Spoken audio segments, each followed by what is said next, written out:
about Sibs and Par in the original, I mean, as a team preparing against Rogue, you don't know which one you're going or which player is going to be playing until you come and you get in the lobby and they announce the player. So you have to prepare for two scenarios going up against Rogue, and that could always be difficult. Yeah. Also, the Saw banned away immediately from Cloud9. That's something we saw Hammy play basically every game they could get their hands on it last week. They did take the pedal here, though.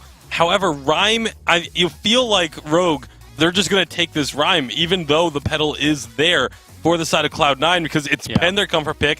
From what we can see, it looks like it is Pawn the original that's playing for them this game, and that's his #1 pick. It's by far his #1 and most comfortable hero right now. No, you're absolutely right. I mean, also the pedal pick, to me, that's most likely going to be going to the lane as weapon power, so that Old School can get a comfort pick. C9 has suffered with their hero pulls in the last few weeks, and identifying their strengths and sticking to them has not been the best thing they've done. So this time around, their first pick in the pedal, a strategy that used to work for them very well a long time ago, which is prioritizing Old School's top picks and first picking them in drafts. We'll see how this draft is going to continue to pan out. Cloud9 have to decide what they want to ban away here. Wouldn't be surprised to see this draft start to lean towards these available captain picks, but also things like the Kestrel still available as well. Yeah, Kestrel still a very strong pick that Hammy could pick up, and that's exactly why Cloud9 is going to ban it away. So now you got to figure the captains are going to be the focus. Rogue, they could go for their laner here, but you figure the pedal is likely to be in the lane, so it's not very high chance that it is going to be another laner picked up, so they should have their pick of the litter when it comes around to their final pick if they save it. Yeah, I mean, it would also be smarter for Rogue to go for a captain hero right here, like the Arden or the Lyra. Could also go for a captain or a Lance, so that you can save your carry pick for last, and then you would know by that point whether pedal is going to be going to the lane and jungle, so you can get a better matchup for yourself. You can counter the hero pick coming out from Cloud9. Rogue prioritizes Churnwalker instead, and that's an exciting one. Yeah, that's an incredibly exciting pick coming through from Rogue. We've seen some Churnwalker in North America, more in North America than we have in Europe, and it's been kind of a hit and miss pick, honestly. We've seen some games where it's performed phenomenally well, but other games where it's really not been able to live up. And I mean, Cloud9 were one of the first teams to actually play this pick, and it didn't really work out for them. And ever since, they've kind of stepped away from that one.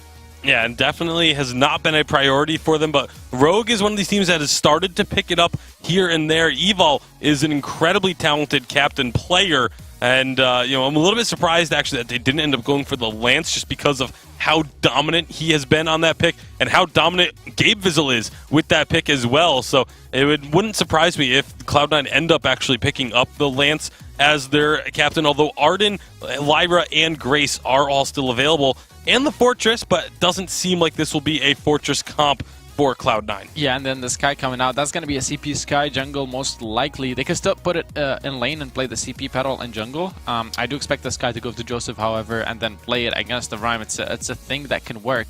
Cloud9 also played Sky Captain, though. Gabe Vizzle did play that in the captain position. I'm just saying. Lyra's locked in there. It's true. They have played it in the past. They're going to go with the Lyra, and that's a triple range composition coming out against the Rhyme and the Churnwalker. Something that's very strong against both heroes because you can keep your distance.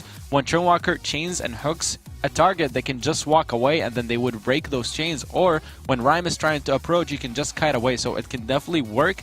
But the early game can be abused very easily because Rhyme's jungle clear is so fast. And a Baron for Hammy to round out this composition. It's a lot of AoE burst damage, which goes so well with the Churnwalker. If he gets those chains down, which it can be difficult to keep a Sky, Petal, and Lyra all chained together. They have a lot of mobility on the side of Cloud9, but if they are all chained, and that damage starts raining down onto them, it's going to do so much. Honestly, the Baron pick changes everything because against Baron, you usually want to dive in because you get outranged once he hits level 12. So with a triple range composition, it's very hard to dive onto that Baron. So now the Baron should be able to deal a lot of damage freely as long as he positions behind the Rhyme and behind the Churnwalker and then waits for the right opportunities to jump in with his jump jets to burst down targets. Not only that, but when you're trying to jump in onto a Rhyme with a triple range comp like this, that's your mobility. It's spent, and now all of a sudden Churnwalker and Rhyme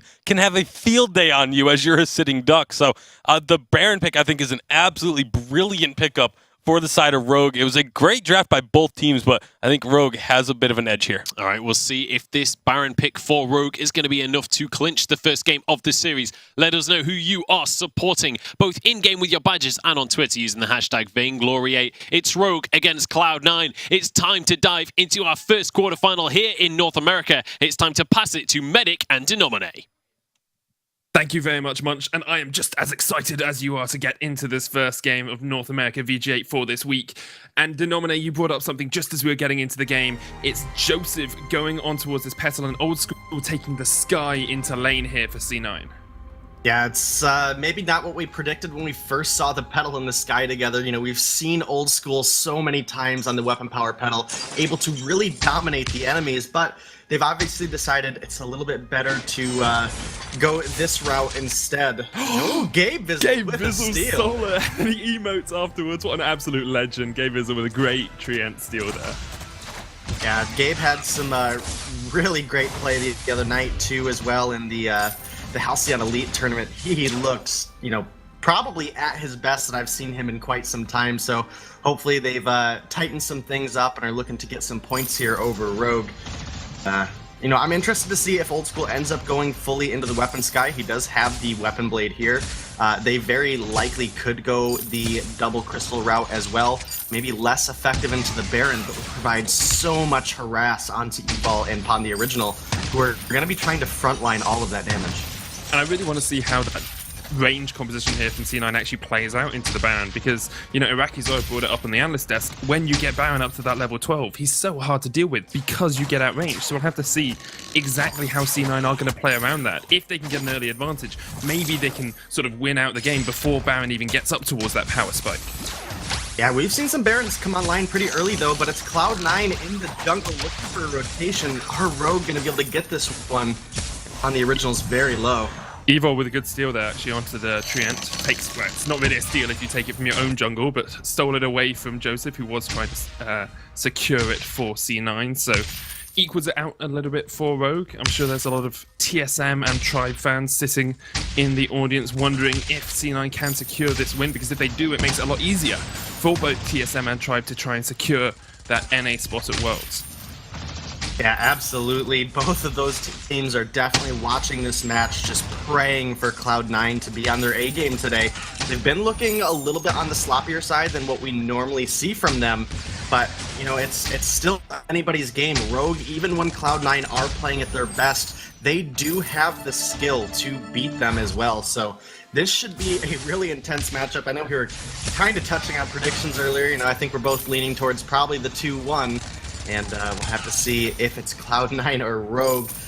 We haven't seen Old School shop yet. He's sitting on almost 2,200 gold. He'll be at about 2,300 by the time this lane is cleaned up, maybe even 24. So we'll get that sight into what he's going to be going, if he wants to go the weapon route, or if he wants to go the Crystal Power Sky, and just make sure that it's very difficult for Pon the Original to make the engages he wants.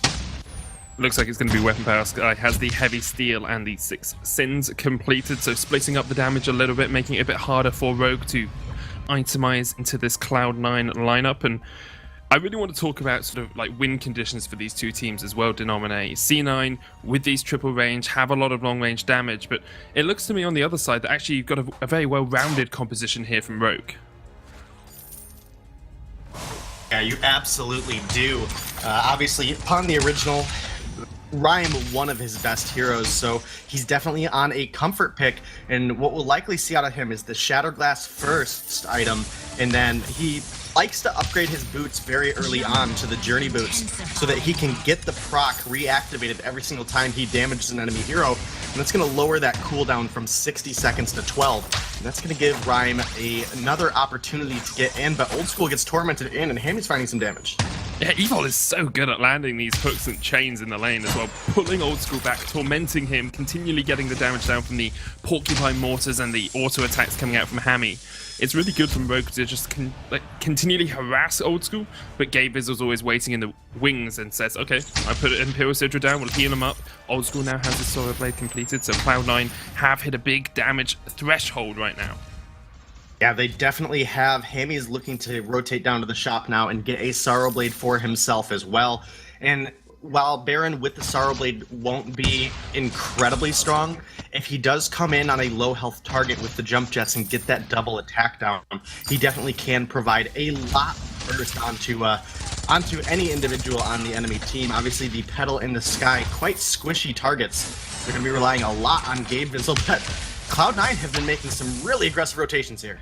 Yeah, Pon the Original is actually a little bit of XP behind as well. Has just hit that level 6, which means Cloud9 might just back away a little bit. They don't want to be faced up into that Valkyrie, but as a 3-man, they push towards the towers in the lane. Joseph trampolines away, has to save that for after the Torment, because if he jumps away during the Torment, he can get hooked back. It can force him to miss position in some of these fights. Yeah, absolutely can. But, you know, on the Crystal Power Petal, it's not as devastating for him to get pulled back in. Obviously, the Weapon Power Petal enjoys the overdriven trampoline for the additional range and that additional 20% weapon power. But, you know, the Crystal Petal is not reliant on the basic attacks, is not trying to abuse that range. I mean, still wants to be very far away from the targets, don't get me wrong. But it's definitely more punishing onto that Weapon Power Petal. I mean, we see the burst coming out of Hammy there. Although it is substantial, it's not what Baron once was. So definitely interesting to see if Rogue are able to pull this one off. And then obviously Gabe Vizzle doing a great job keeping Old School in a very healthy situation, and that allows him to stay in the lane for longer periods of time and get his farm up. And I think Old School is probably looking to get into a breaking point for his second item with this Heavy Steel purchase. Yeah, he needs to be able to stack that up throughout the fights. We've seen Skies, you know, dancing around fights, getting those breaking point stacks and absolutely shredding through opponents when they do. So we're very intrigued to watch that as the game goes on. Old School has picked up an infusion as well. It's just sitting in his inventory. But we'll see if he pops that in a fight coming up soon, because it's been a relatively slow start to this game. 7 minutes in, not too much damage on either turret, no kills coming out either as well. I think you can sense that both the teams understand the gravity of this series. Yeah, and while this series is a little bit more important for Rogue because they are fighting for that world spot, Cloud9 have already secured their spot. They are still looking to just prove that they are the better team right now. And this is Cloud9 again invading Rogue's jungle, taking away more farm. Doing it very well again. They're really focused on getting that mid treant away. They steal it away and then just back towards their own jungle as a unified unit. And it's something that C9 have always been praised for, is their ability to play as a 3-man, to go in for these invades and actually steal away parts of the jungle. And Rogue just not quite able to react quickly enough to stop any of these invades. But even with them, even with some of the jungle being stolen away, it's still only a 300 gold difference between these two teams. So I don't think Rogue will be trembling in their boots just quite yet. Now, they're definitely still in a very comfortable spot. Old School and Joseph both have a infusion in pocket, as well as Pon the Original, so they're going to be looking to really execute strong onto this next fight. But we do also now have a infusion picked up by Hammy as he made that rotation down. So if we get a fight to break out, then it's going to be very epic with a lot of burst damage coming out of the two teams. However, whichever team loses out in that fight loses a lot of gold value in that infusion. I mean, you know, for two players to have an infusion, that's 1,000 gold. If you don't find kills or if you don't find an objective, you may look at the scoreboard and say, okay, you know, they're only 1,000 gold behind for losing that fight, but then you have to take 1,000 extra gold for those infusions that have just gone to waste. I think it's important to note as well that Hammy had to pop his infusion straight away. That's ticking down already, whereas Old School and Joseph still have theirs in their inventories. Pon the Original has his sitting in his inventory as well, but Hammy's one is already about a third completed. All that we have to see here from Cloud9 is just wait that out. You know, don't take a fight for the next minute or so, wait for that infusion to die off, and then go in for a fight when you're 500 gold ahead, theoretically. Absolutely, and the other downside to Hammy having already purchased when he had a full inventory, not only is that a burning down infusion, it's only level 7, and he's approaching level 9, and so are Old School and I Love Joseph, so they'll get actually more effect out of their infusions as well. And, you know, again, we haven't seen a fight break out yet, so Hammy now, on the second half of this infusion, has essentially just thrown 900 gold away, unless if they're able to capitalize on it in the near future. And they're going to have to do it quick, you know, getting down to a third of that infusion left, not much time remaining. He does have the Sorrow Blade and the Monocle, so he will have a decent amount of burst damage. But Old School now, with the breaking point, if he's able to sustain long enough and dance around the fight, he can become a massive threat very quickly. There's a hook and chain onto Old School. Going to go ahead and walk out and break that tether. Yeah, it's fine. The turret is going to take a little bit of damage here from Hammy upon the original. There's Winter Spires get it down to about half. Here comes the engage with the Arcane Passage as they try and jump onto that backline. The Iron Cannon to Gabe Vizzle will chunk him out, but he Imperial Sigil to heal them all back up. And all that Cloud9 wanted to do was force Rogue back away from their turret, and they succeed in that objective. Absolutely. It's Rogue, though. They're keeping up the pressure here. That turret is almost dropped here, Medic. They might not have found the turret yet, but the next time they get a single minion in range of that objective, it's only going to be one basic attack coming out of Hammy that's going to pop that down. And net 600 gold gain over to the side of Rogue. So they've got to be excited about that. Meanwhile, Rogue's turret is still very healthy right now.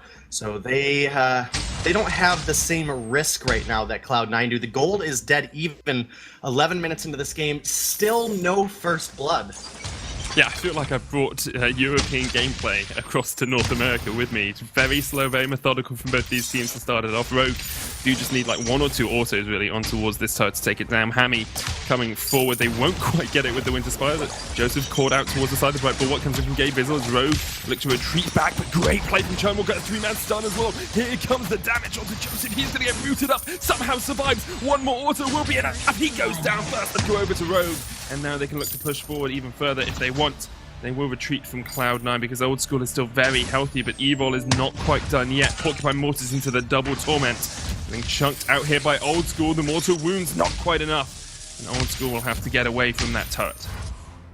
Yeah, what a good opportunity for Rogue there. Hammy's infusion did drop off, but they were able to get a kill onto I Love Joseph. It's only a small burst of gold, but oh no, Hammy jumps in straight to the Decimum above, and the kill on towards upon the original. Here comes Old School. He's just trying to clean this one up as he chases onto Evil underneath the turret. It's a double for him, and Cloud9 answer back. They answer back very quickly. They have this minion holding down that barrier on the turret, so they're going to go ahead and get that one. And meanwhile, I Love Joseph is down here starting up the gold mine. So despite Rogue with a really good push getting the kill onto Joseph, they did not get that first turret. They're now losing out on a gold mine as well. This game was literally just dead even 30 seconds ago, and it's gone all the way up to almost a 2,500 gold lead now for Cloud9 as they take a half rotation out here as well. So Cloud9, they're pretty happy about that one. They still have their first turret to hide behind, though it is pretty weak right now. It's still there, and that's keeping 600 gold out of Rogue's pocket as Hammy now picked up another infusion, this one level 11. Hammy does have double time its monocle and that Sorrow Blade. He's approaching the big Baron that we talked about and that the analysts talked about before we got into the game. Even though C9 have a 3,000 gold lead, you have to think that if Rogue can get this Baron online and stop him from being dived, perhaps they can get back into this game from this situation. Oh, they absolutely can. Baron, did receive some nerfs. He's maybe 10% less blessed, but still a very high damage potential carry in the late game. Definitely a lot more burst than Old School has. He's going to look to dance around the fight, try to stay away from Pon the original as much as he possibly can, and build up that breaking point so that he can, try to match the damage of Hammy. Now, it has its ups and downs. Baron can almost be played like a ranged assassin in the sense that if Pond goes in and gets some good damage down, Baron can come in and get a very execute style attack with that with the jump jets. It's that double attack. But we'll have to look out for those plays as we might have a fight breaking out here. Actually, Cloud9 just going to go ahead and dip out of that one. Yeah, they're okay just waiting this one out a little bit more. Just want to get this push in, get the wave in their favor, and then look to gain some vision control as well. Something Gabriel has done so well is facilitate Cloud9 with these invades into the jungle of Rogue, but this time they are met with naught apart from a Crystal Sentry that Old School will start up and immediately realize that's probably not the best idea at this point in the game. Quickly scanning across items, Joseph has gone for the Shatterblast Broken Myth build and some armor as you'd expect with the Coat of Plates. Old School has a coat of plates of his own alongside that Poison Shiv and the Breaking Point and Soil Blade we were talking about. And Gabriel got himself a Null Wave Gauntlet, so we'll have to pay a lot of attention to exactly how he uses that in these upcoming fights. Yeah, definitely will. If Gabe is able to shut down the fountain coming out of Evil or even that Atlas Pauldron onto Old School, then, it definitely can be a game-changing item. A couple seconds, 4 seconds without being able to activate your fountain while your carries are already low, and a Sky that is able to chase so efficiently can definitely have a devastating impact on your cause. On the original, has that Eve of Harvest complete, but does not have the journey boots, and again, that's where his rhyme really starts to take off in the fights. He's able to get in, root somebody down, and for example, the Petal and the Sky both have a way to create distance. He can then reactivate the journey boots and look for another engagement. Not only does he not have the journey boots, he doesn't even have travel boots yet. Still sitting on tier 1 boots, those sprints. He has got enough gold for the travel in about 50 gold or so I expect to see him upgrade that soon. But at the moment, if he's trying to chase onto this Cloud9 backline, he's really going to struggle to get in their faces. That's definitely going to make it difficult. He does have the proc available, so it will give him that one burst of speed, and it may just be enough, but we're going to have to see when and how he activates it. I Love Joseph is also sitting on just tier 1 boots, whereas Old School has obviously upgraded into the travel boots, and Gabriel has upgraded all the way up to War Treads, making sure that his Imperial Sigils do the most healing they possibly can, thanks to just the way Lyra's Imperial Sigil works. All her bonus health will scale up that healing. I mean, we saw the Imperial Sigil burst onto Joseph there a minute ago, over 700 healing. I mean, that's essentially what you get out of a fountain when you're on low health.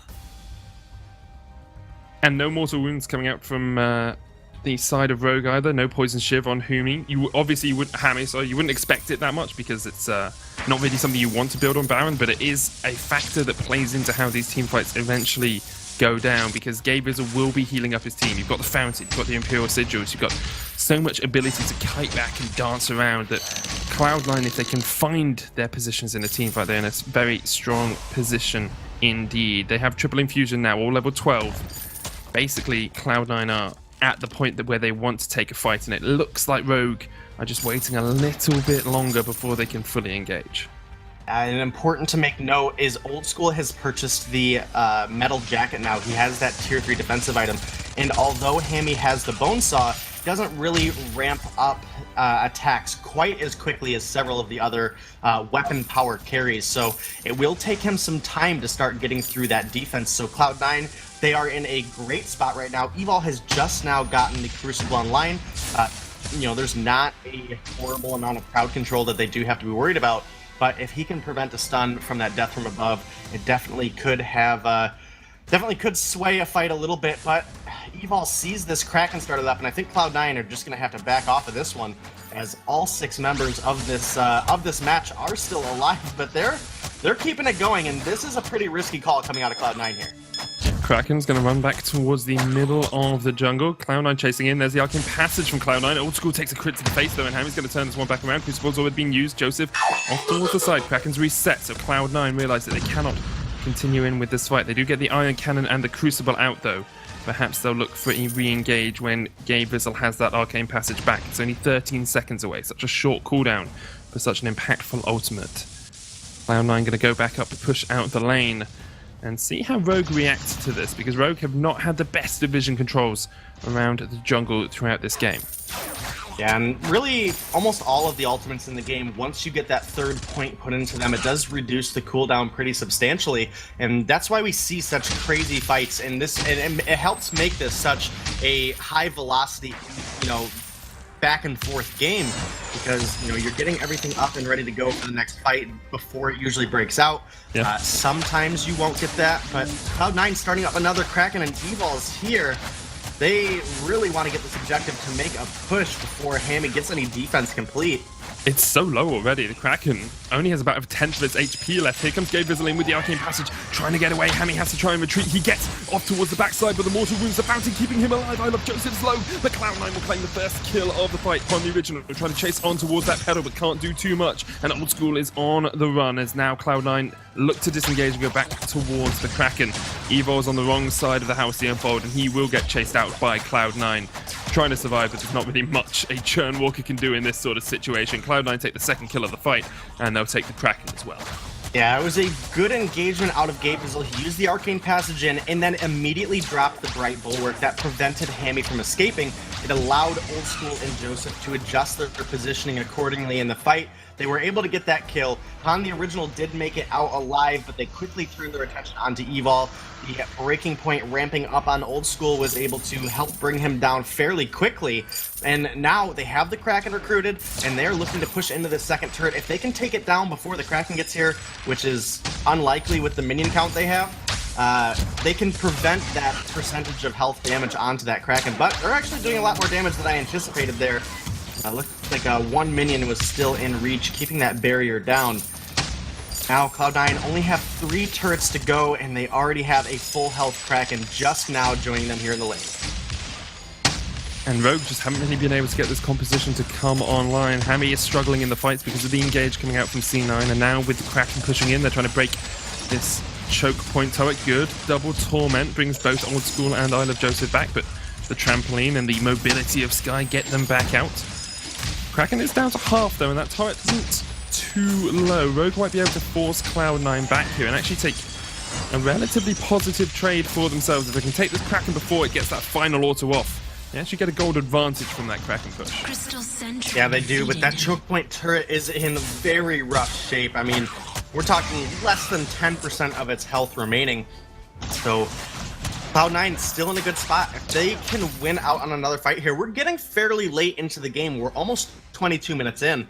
So the death timers are getting, you know, near maximum at this point. So if they're able to get a couple kills and get an ace wave pushing in, they can likely end without a second Kraken. That being said, if Rogue are able to find a fight, the death timers are very long. They'll likely look for a Kraken of their own. Gabe Vizzle's come in quick. Superb engage for Gabe as he jumps across the wall, but Hammy's trying to take out Old School, can't get the kill, and Cloud9 just get an absolutely monumental engage. One of the original is going to get chased out here as well, and exactly the fight they wanted. Cloud9 get 2 kills once again, and it's only the Churn Walker left alive. This will be the choke point turret falling, and C9 can continue to push into the base of Rogue. Yeah, C9 are taking a sizable lead. We're getting to the point in the game that the gold doesn't matter too much as everybody's approaching their full build. But that's not 100% the case yet. We still need to get tier 3 defense and boots onto Hammy, whereas Old School has completed his build and is sitting on a level 12 infusion. They're going to take down that Crystal Sentry, 1 life remaining, but more importantly, they get a chance to rotate down and shop. They are all still very healthy, and they can look to set themselves up for their next fight, as well as top off all of their infusions. The only thing missing on Joseph here is completing that metal jacket, but so far he hasn't really needed it. Not at all. You know, Hammy's just going down at the start of the fight, and you have to give so much credit to Gabe Vizzle, who is continually finding these positions to engage on towards that Baron, pops down the Bright Bulwark, stops him from getting away, and then Old School can continually chase in. He's 5-0-1 on this Sky, doing an incredible job of piloting a relatively difficult hero to actually play effectively in some of these fights. So great job from him.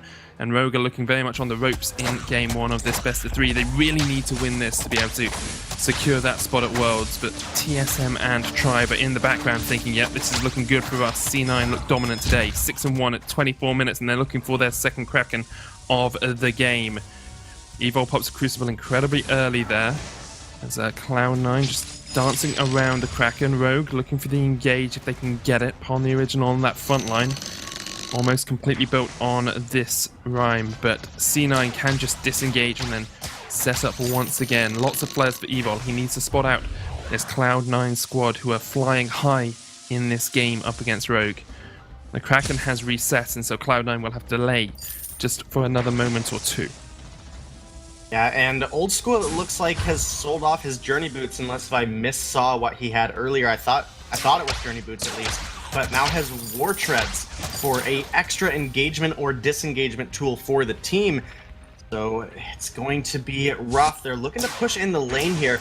Can Rogue find the fight they so desperately need, or is this Cloud9 just looking for the aggression to finish out this game? They only need to kill Hammy and Pawn the Original, and they can just take the Kraken and end this game.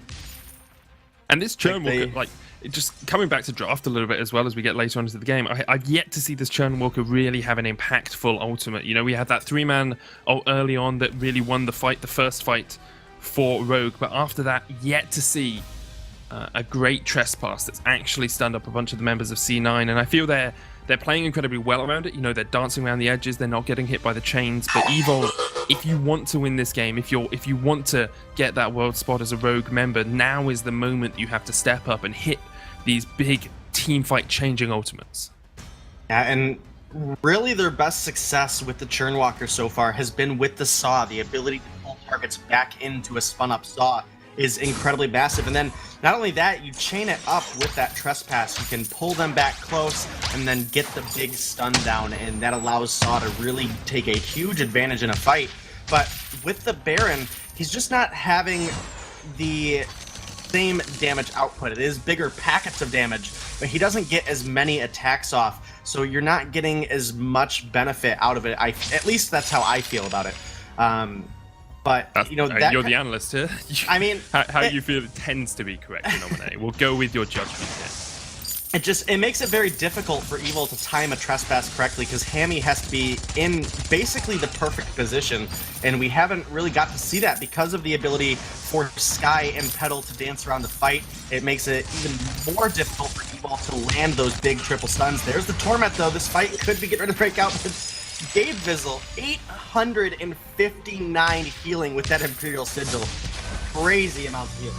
And then engages onto the backline. There's a Crucible coming out. Hammy is actually free to do the damage from the side here, but look at the chunk that he's taking. Has to use the jet hook to get away. Crucible comes out from C9 as they continue to push into the jungle of Rogue. Good healing coming out from Rogue. Hammy from the side. Old School's dead. And now it's all on Joseph. What can he do on the CP Petal? He's getting chunked out by Hammy, who jumps straight into a triad and does get taken out in exchange. Upon the Original chased out Gabe Vizzle. Two members of C9 and Rogue survive. C9 looking to take this triad as well, but it is stolen away by Pawn the Original, so perhaps Rogue can go on the front foot for the first time in a long time. And I do want to make note, Pawn has still not gone into the Journey Boots, which is an item that we normally see him go very early on.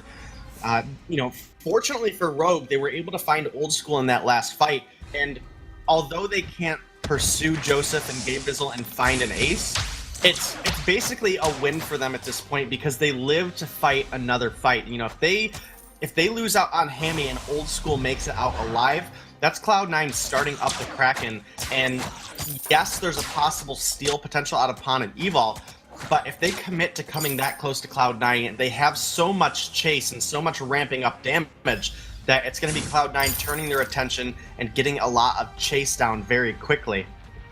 So we're 27.5 minutes into this game, and Rogue just took their first turret. Now, if that's not an EU caster cursing NA games, I just cannot think of a single thing that it could be, because that's EU level speed right there for them to take it at almost the 28-minute mark, and it wasn't even them, just the minions pushing in, taking the turret. So good stuff from Rogue to continually fight in this game. C9 have been on the front foot and on the top for a very long time, but Rogue have not given up the ghost of this game at all.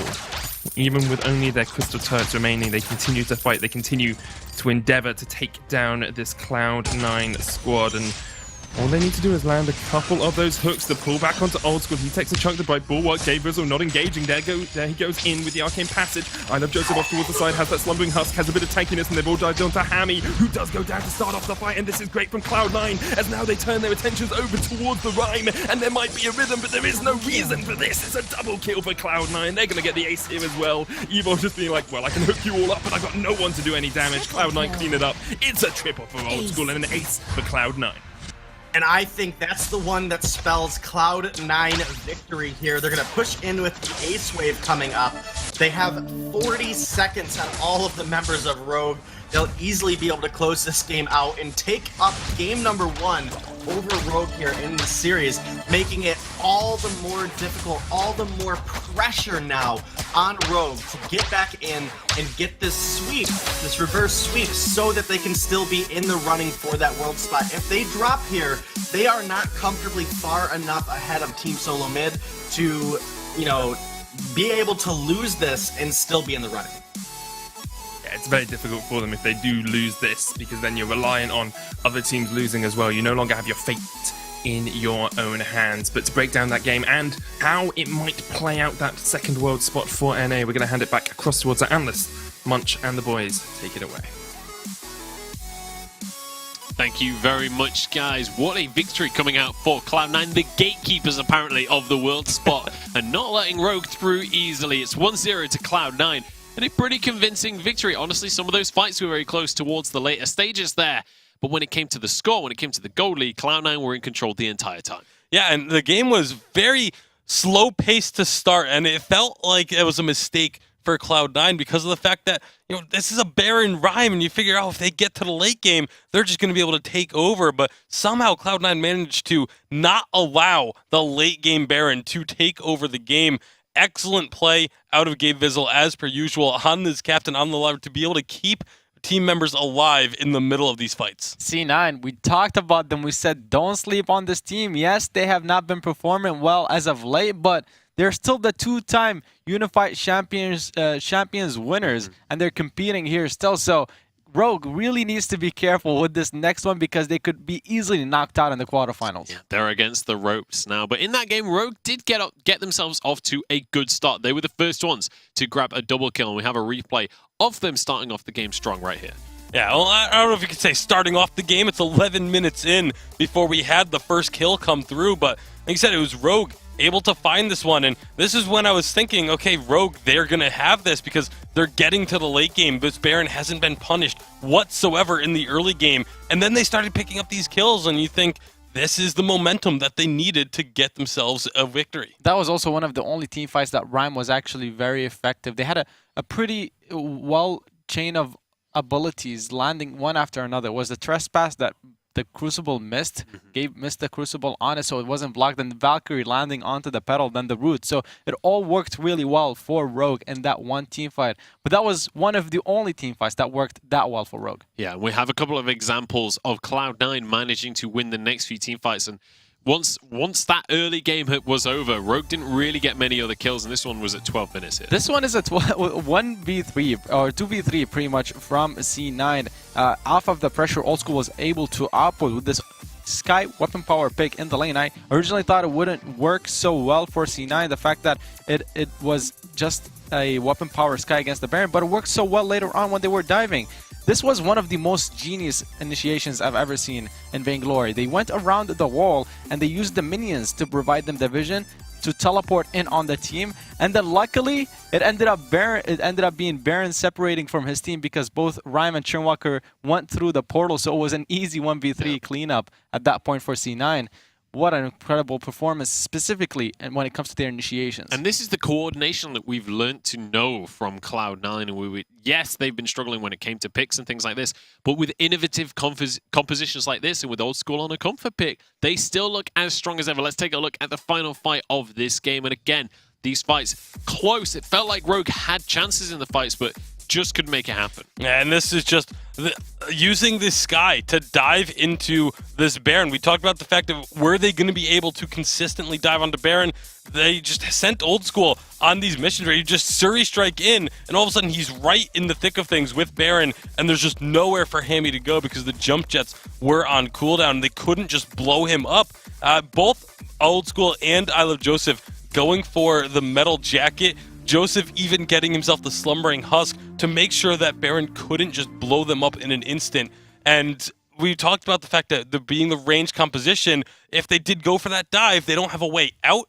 But if you can survive that initial burst, you don't need a way out because you survive the initial burst and then Baron's dead before he can make a second heavy burst rotation. But not only that, the fact that they positioned so well meant that they were able to get on top of Baron at the same time as they were away from the Rhyme and they were not in his melee range. Rhyme ended up being almost non-existent in most of these team fights, and that played a huge role to why C9 were winning those team fights. And that's one of the difficulties of running these melee compositions. It's very difficult to stay, or not a melee composition, but that melee pick. It's very difficult to stay on your targets in that kind of scenario. Let's take a look at the damage done during that game, as it was Cloud9 taking the series, but incredibly close between the two carries. Actually, Hammy edging that one out ever so slightly, but that area of effect damage not really coming into as much of effect as Old School single target.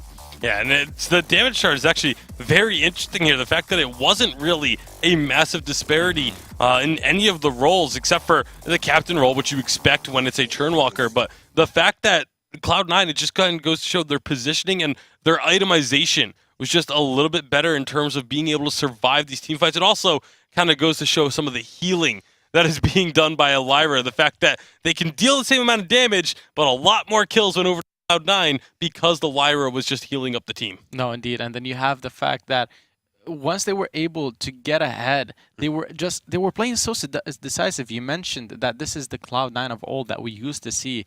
They were playing very decisive, very confident, and they seemed like they were enjoying the game. You could just see it in their play, to be honest. And something we had not seen from Cloud9 in a while. They seemed to be not as motivated, but with all the hype going into this weekend and going into today specifically, they're definitely feeling like they can do it. You could see that they're getting ready for Worlds as well. The draft is underway, and you could see that they were enjoying things, dropping the charms in the final team fight as well. They knew that they'd taken that one at that point and just making sure everybody knew it. Rogue going to start this one off by banning away the petal. They don't want to give that over to Joseph or Old School, whoever grabs it, and Hammy's Saw will be taken as well. Wouldn't be surprised if Rhyme came through here now that they removed the petal as well. They picked it last game, and the main reason why it wasn't working so well it was because they were going up against the petal. Instead, they're going to go for the Crow. Yeah, and interesting that they do make that adaptation. And another thing that we didn't really talk about too much is the fact that Cloud9 first picked that petal, and it wasn't Old School's hero. We'd been seeing in the past few weeks where they were constantly first picking for Old School, and that in that game they were able to kind of shake it up a little bit and last pick for Old School instead. Indeed. Another thing that was very vital in the last game was the Null-Wave Gauntlet that was picked up by Gabe Vizzle. Every time they initiated, he would use that Null-Wave Gauntlet on Churnwalker, forcing him to use the Crucible. Burning the Crucible just to counter that item is so huge, and that was one of the reasons why they couldn't protect the Baron as well. So Gabe Vizzle's itemization has been spot on so far in this game, this series. Absolutely. Blackfeather is going to get through this draft, and Cloud9 happy to snag that one on through as their first pick. But now looking towards the bans, deciding what they want to take away. What is it that will go well against this Blackfeather that we can remove from the equation?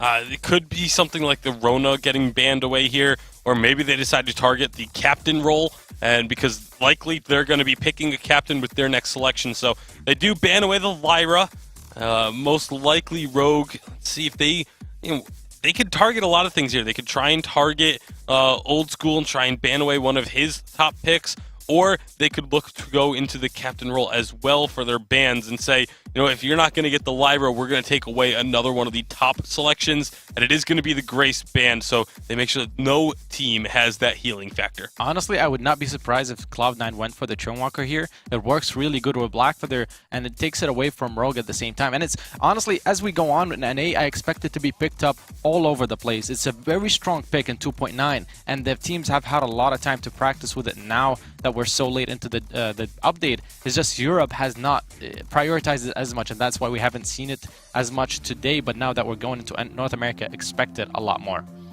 All right, so Churnwalker does come through. Now Rogue has to make their selections. What do they want for Hammy? Are they going to go for one of these kind of double bruisers with a hyper late game carry that Rogue has run quite frequently this season? But I feel like that hasn't been where the bulk of their success has come from in the past few months. So it is going to be a Lance for Evol. I love seeing Lance Evol with the Lance pick. It is one of his best heroes by far. And a Vox going to be the final pick maybe just a takeaway to get that out of Old School's hands. They couldn't go for something like a Rona just because Cloud9 still had the ability to flex the Black Feather into the jungle and then pick up the Vox themselves. That's why I love Cloud9's draft here, because they didn't go for a Vox instead of the Churnwalker second. They saved their last pick so that they leave Rogue guessing where Black Feather is going to go. And they're going to end up going for the Kestrel. That's a very smart one as well, because Kestrel now outranges Vox, and now Rogue are the ones that have to initiate and have to dive into Cloud9's composition, which works in their favor since they have the Churnwalker as well, who can lock multiple targets down and can be very effective.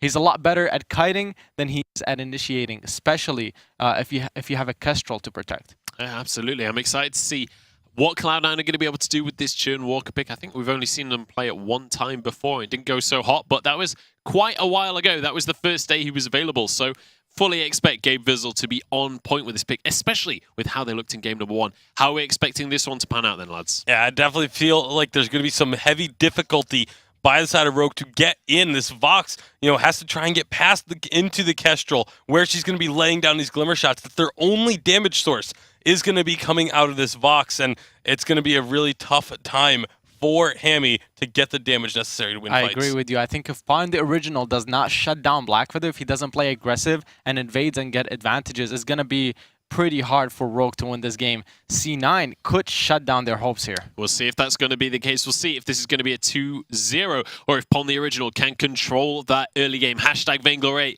Let us know whether you want Rogue to come back into this series, if you want them to keep their world's hopes alive, or if Cloud9 are the gatekeepers for you. It's time to pass it back over to Medic and Denominate and get into game 2.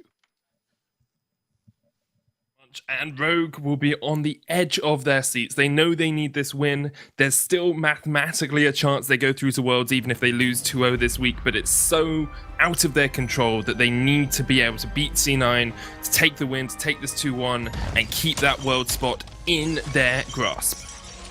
Yeah, absolutely. We see Rogue, they have Pawn and Hammy splitting the ambient gold and experience here in the backs. That is going to get them to level 2, but Cloud9 have already made their rotation over. They've already taken the Elder Treant, and Rogue missed their opportunity for that level 1 fight. Granted, it's maybe not the best level 1 for either of these teams. They're definitely going to come into mid and late game power spikes, specifically looking at the Black Feather. Gonna come online once he hits that level 8, gets the on point range extended, as well as should be finishing up the Shatterglass around that time. That's where the Crystal Black Feather is really gonna start to have a huge effect. Whereas Cole can come on in that mid to late game as well, but looking at the Vox really needs to get into that third offensive item before he's able to really take things away. It'll probably be the Poison Shiv, followed by the Sorrow Blade and the Breaking Point. Great torment onto Hammy by Gabe Vizzle here. He's actually pulled Hammy all the way back. Hammy's taking a lot of damage and won't quite go down, does eventually fall. The on point didn't connect. I thought he'd survive there, but the hook and chain was enough to take down Hammy early on here for Cloud9. Yeah, you really have to respect that damage over time coming out of the hook and chain in the early game. Pawn the Original gets spotted out and is going to have to go back to his side of the jungle, or at least be cautious. He's coming in, finding some Gabe Vizzle action here, but that's not really what he needed to find. It should have been the farm. And, Iraqi touched on this on the desk a little bit, is if Pawn the Original doesn't make good invades, if he's not able to take some farm away from Joseph, it is going to be very difficult for him to come online in the late game. And here we go. Pawn the Original, can you get the kill?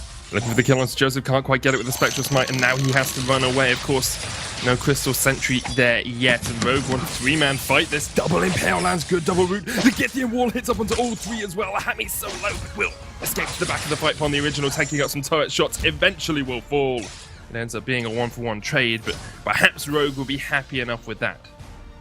1-for-1 trade, but Hammy and Evil were able to take the back camps away from I Love Joseph. That's going to prevent him from coming online quite as soon. They've, effectively delayed like 30 seconds or so out of I Love Joseph's life here on this Crystal Black Feather.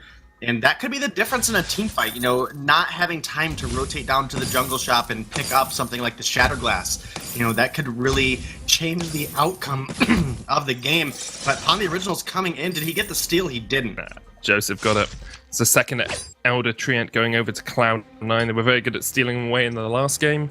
This game, they're just very good at securing them for their own, and yet to see Rogue really be able to dominate this mid game. I want to see a little bit more from them. I say that we're only 3.5 minutes in. Perhaps I'm speaking a little bit too preemptively, but at least we've got some early kills in this game to nominate. We didn't have to wait for the 20-minute mark before we saw first blood.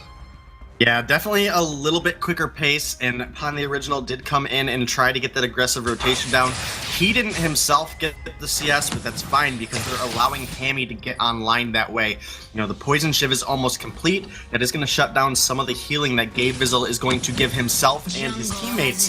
Obviously, the Churnwalker, when enemies that are on that hook and chain get damaged, it does heal him up a little bit, so Hammy can actually shut down some of Gabe Vizzle's sustain. Just by getting some basic attacks in, you know, starting a fight off by building up some breaking point stacks onto Gabe Vizzle will reduce what he's able to do in the fight. But now everybody rotating down. It looks like Joseph, pretty hurt, is just going to have to rotate back through his jungle, and we're not going to see another engagement here out of these two teams. But once again, we see Cloud9 doing what they do best, being that three-man coordinated unit, coming over saying, okay, we know they're going to try and invade towards our mid-treant. Let's protect it a little bit. Let's give a bit of safety to I Love Joseph so he can get through this early and mid-game where he's a little bit weaker than the Krull and get to the late-game portion, get to that level 8, get to that Shatterglass where he can really poke into this Rogue lineup. Yeah, and Pon the Original over here looks to be going towards probably a Tension Bow first item. He is basically at the gold to buy that item. He's just going to have to rotate down to the shop, whereas I Love Joseph is still about, 800 gold away from his first tier 3, but here comes Pon, but Old School, good timing there. Yeah, pretty happy to be able to force Pon the Original back. It was coming in. The one-shot, one-kill will connect. Doesn't quite do all of his health, but does half for the time being, and Rogue now once again on the back foot as Cloud9 have the ever so slight advantage in this game. Nothing too consequential for them, but they're pretty happy just playing a slower early to mid portion of this game and waiting for their 2 carries to come online. Absolutely, and a little bit of a flavor alt there from Old School. Just saying, I know you're there. I don't need this ultimate in the next 40 seconds, so we're just going to pop you with it real quick. But I do want to make note of this scout trap that Rogue have in Cloud9's Tribush. Gabe Vizzle might find it right now, but it's been there for a while. They've been able to see a lot of rotations that Cloud9 has made down into the jungle, and it does now finally get popped. I mean, that scout trap was there for like 3 minutes, catching every single time anybody from Cloud9 touched that bush. So good gold worth there out of that item. On the Original, realizing he's not getting too much out of the jungle, is now in the lane, looking for that From Hell's Heart. They can get it onto Old School. There's the Impale. The Crucible comes out. The wait for it as well. It's just actually a reflex block, not a full Crucible, but Rogue unable to get the full engage. Did use it from Hell's Heart. Oh, stun gonna land back onto Evil. He's taking a lot of damage from that turret. One shot, one kill. Hammy, he blocks it up. A great hook and chain though. He's gonna land on towards the Lance, pulls him back with the Torment. But Pon the Original goes for the re-engage as Rogue trying to turn this one around. Oh, just about survives. The damage on Gabe Vizzle is enough. And that will be a kill for C9. Superb stuff by them to turn around a fight that was initiated by Rogue. That was like the greatest clip of exactly how hook and chain work. He had Evol hooked. He was sitting back by the turret, very safe from the remaining members of Cloud9, but Hammy also had that hook and chain on him, and Cloud9 were able to put enough damage onto Hammy that it actually killed Evol. And that's not something we usually see. Usually the fights are so chaotic. We'll get into the replay here. This was great play out of Gabe Vizzle. The Torment pulling Evol back into range. The Trespass coming through, stunning him, made him take an extra turret shot. Hammy made a great play, though. He did body block that one shot, one kill, and saved Evol's life for a second, but it was Old School able to make it out there. There's that hook and chain damage I was just talking about. Hammy will make it out. Pon the Original will make it out, but they lose out on Evol. It's just a little bit more gold netted for Cloud9. Big on points coming out of Joseph now that he has the Shatterglass complete. Doing so much work. Level 8 as well has an infusion ticking over. Pon the Original looking for a bit of an engage. The wait for it comes out as well, but Rogue still unable to find the exact fight that they wanted. And C9 now have a 1,000 gold lead. They have their poke online. They've got a Sorrow Blade completed on towards the Kestrel as well. They're 3 kills to 1 up. It's looking pretty devastating for Rogue, as their chances of getting to Worlds are slipping away between their fingers. Yeah, and we know how strong this Kestrel in 2.9.1 can be, so they have to fear Old School getting into the late game. Hammy is really going to be the one we need to watch on the side of Rogue. He has the Poison Shiv and he has the Sorrow Blade, but he needs to get that breaking point online and needs to be able to dance around the fights long enough to scale it up. And at that point, he can really start to take things over. But if we don't ever see him get into the positioning and build up those stacks, it's going to be very easy for Old School and I Love Joseph to just return the damage down quickly. And if they kill Hammy, there's not a lot that Pawn the Original can do. Yeah, even with that tension, Bo just won't have the damage to go through these C9 members. I'm loving Gabe Vizzle this series. First game, he was incredible on that Lyra, getting some great arcane passages.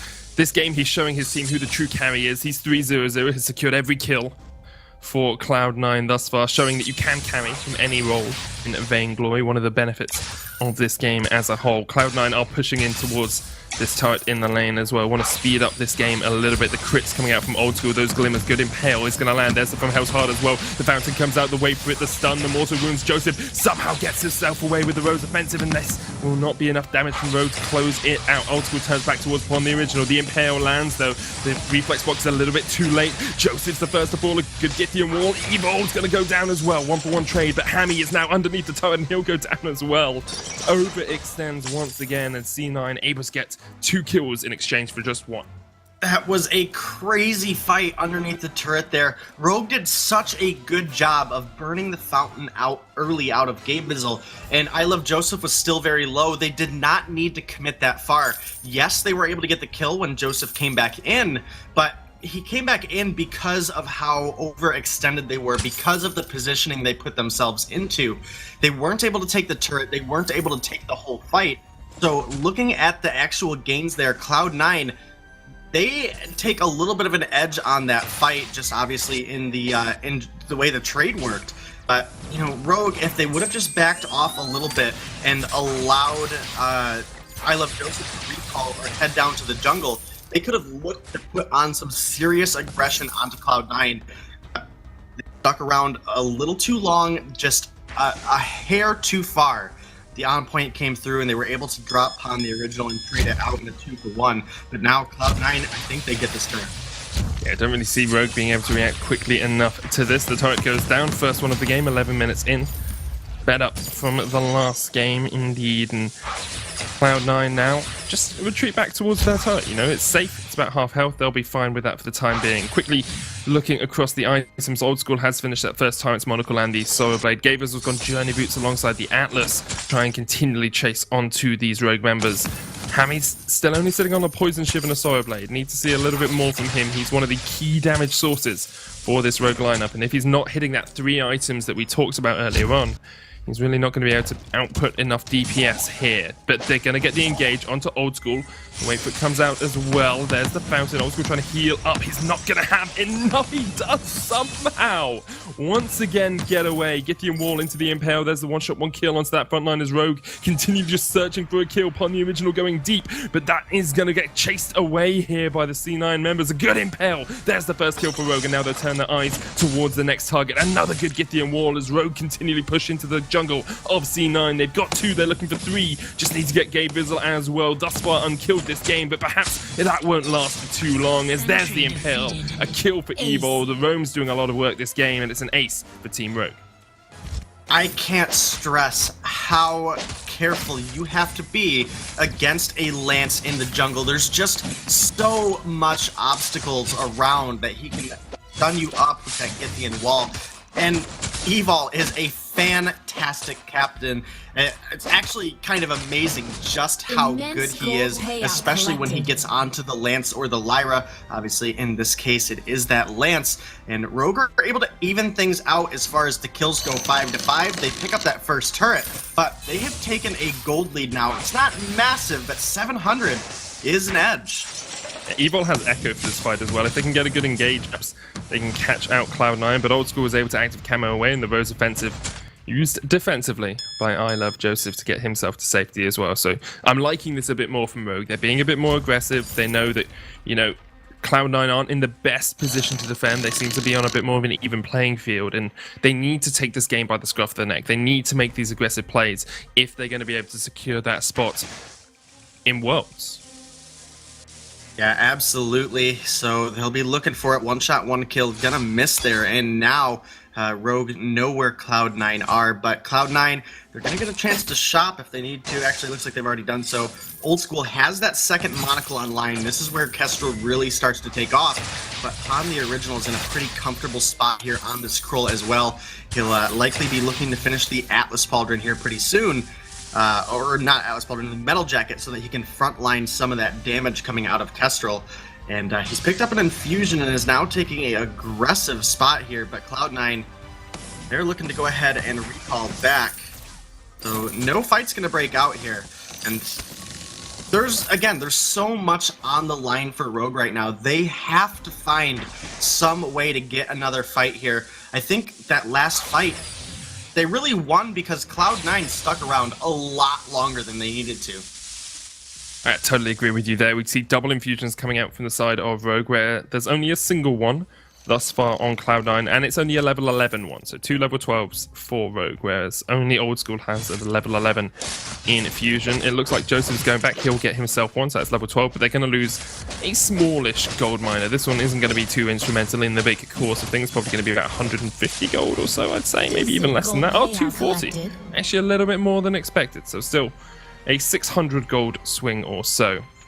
Very even between these two teams as the 15-minute mark comes up. 1,300 gold, the difference, and we know that that really doesn't mean too much coming up to this later portion of the game. Hammy has the breaking point online now, and this is where the chances for Rogue really start to come together. This is where Hammy can start to be that hyper carry that Rogue need. And as Cloud9 rotate up, they'll spot out Rogue. They won't be jumping into anything, but both of these teams, now that the Kraken's on the board, have to be incredibly careful. The team that wins this next fight probably wins the game.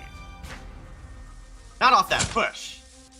Nah, but you probably get enough advantage to win the game because you get a turret, you get to take the Kraken, you get scout trap awareness, and you get to push your vision line further into the jungle of the enemy team, which means it's a lot harder for them to push forward. Evil is looking for the engage here. There's the metal jacket. Look at that chunk.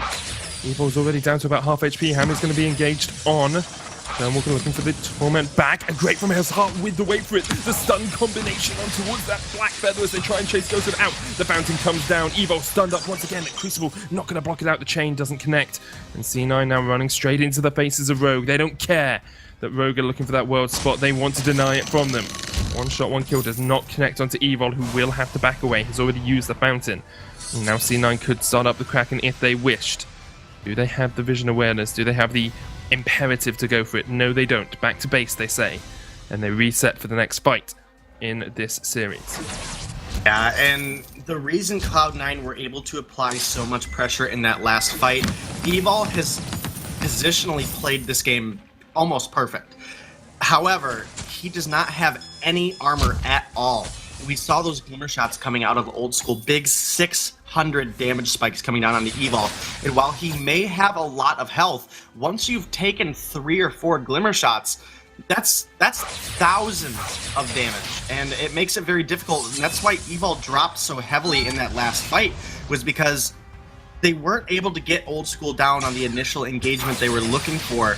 And at that point, Old School had kited himself back, got himself into a very safe position, and then was able to poke Evil out. And with the fountain forced out, and Evil being as low as he was, there was no way for Rogue to come back into that fight safely. They guaranteed would have lost Evil just to start off, and then it would have been a matter of Kroll trying to chase down Kestrel, who's going to be able to pop that active camo, and has the Churn Walker to help kind of more favorably position the Kroll when he's trying to get onto ult. Upon the original on this, Krill has gone for the Poison Shiv Tension Bow build here as well. No breaking point, no stacking really, apart from just the weakness stacks that Krill has naturally. So very intrigued to see how that plays out in this next fight. Is the healing from Gabriel actually that impactful that they need these double poison shivs, especially when you've got a Vox to apply the mortal wounds. Here we go. The Kraken has been started up. Good vision awareness for both the teams. Scout traps haven't been cleared out too well yet by Rogue. They spot one, but there's still one in the back of that Kraken pit. And Rogue just going to try and push forward ever so slightly into C9 here, but not knowing where Old School is so dangerous. And he gets pulled back. Pon the Original dancing around. There's the wait for it. The block comes out, but Pon the Original is going to jump in. A great Githyan wall. They're trying to start up Old School. Another Githyan with the Echo. They get the first kill, and there's the Fountain coming out as well as Rogue trying to hold on to their world spot. They're fighting for their lives. The Impale on towards the Churn. Can they get more damage out here? It's all on Evil. A great stun once again, but Rogue just don't have the damage. They don't have the tankiness in that backline to continue this. And they will just back away. They take down Old School, but is it enough for Rogue to win out this game? Well, they got the kill on Old School out of a great engagement coming out of Evol. He was able to come in. The Impale was blocked, but because Old School used his ultimate, he was still locked up for a second there, and that allowed Pon the Original to get in, followed up with a couple Githyan walls out of Evol, and you have yourself a dead Kestrel. And now Rogue, they are working on this Kraken, and they can secure it fairly easily with a Kroll. Here we go! From Hell's Heart straight onto I Love Joseph, the one-shot one kill only hits off towards the Kraken. Joseph getting chased off towards the side, somehow survives, but eventually a Resonance Bounce hits him, and now the Kraken's going to go across towards Rogue. Perhaps that's all they needed, perhaps that's the fight they need to continue this battle in this best of three. They are 1-0 down and so close to slipping away from that world spot, but they continue to fight. They have the resilience and the mental strength to say, not today, Cloud9, not today will you stop us from going to Singapore. And Iraqi on the desk was talking about it earlier. You know, Cloud9 may have had a rough couple of weeks in the past few weeks, but they are the two-time champion. You cannot sleep on them. The same could very easily be said about Rogue. This team has done such a great job climbing to the top. They, weren't looking great last season. And coming into autumn, they switched everything around, and they have been looking amazing. They are taking it to Cloud9 right now, looking to push us to a game number 3. And if they're able to find a fight here, they could easily do so. This Kraken is taking quite a bit of damage, though. Yeah. It's going to get chunked out before it gets towards the crystal turrets. Against the Kestrel, against the Black Feather, you expect it to die pretty quickly, but they break out the choke turret, and that's so important for Rogue as they continue to fight for their lives here. They are only 2,000 gold ahead. Doesn't really matter too much at this stage. It's much more about how the team fights play out, how the ultimates are used. We've seen great combos of the Impale to get rid of the Crucible, and then, not the Crucible, the Reflex Box, sorry. And then to get the wait for it out alongside the From Hell's Heart. If they can get that combo, they can take out Old School early on in a fight. But if it doesn't quite connect, Rogue then have to dance around the edges of the fight and look for a chance to re-engage. Yeah, they do, but Rogue's taking away some farm here, looking to get just a little additional gold in their pocket. It'll give them enough to possibly get a re-infuse onto Evol, who's finally picked up some armor. As well as Pon the Original could be looking to get an extra infusion here as well. He has the gold to do so. His infusion is about a third. I do want to make note, though, I think Hammy bought the wrong infusion. So Hammy had to pick up a crystal infusion and just had to spend 500 additional gold to get the right one. So a little bit of a mistap there in the shop. Going to punish about 500 gold away from Hammy, but he's full build. He doesn't care. By the time his infusion's gone, he'll have another one, so... He should be funny. okay. If it was like 500 gold between him and completing his metal jacket or something, maybe then we could spot it, but with him being full build, it doesn't matter too much at all. The Crystal Sentry respawns for Cloud9. They're all back behind that turret as they go back towards the base, but they're just going to get their Crystal Sentry eliminated, and poor dude will fall once again. The one-shot one kill on Pon the Original doesn't really do too much. The sentry goes down, and with the Kraken spawning relatively soon as well, Rogue are trying to get vision control around this. We talked about how important it is, how important that fight was around the Kraken, and the person that takes the first Kraken is probably going to win the game, and this is why. It's because you get this vision advantage. You get to push up a little bit more aggressively, and you get to look for the fights onto Gabriel's, or the Impale doesn't connect. The Githyan wall already been used, and perhaps Rogue realise now that they cannot really engage without that lance. They need to wait for the cooldowns to come back up. Here we go. It's back. He rolls forward. Impale blocked out. There's the Crucible. Wait for it. Doesn't connect. And Pon the Original looking to get on towards Old School.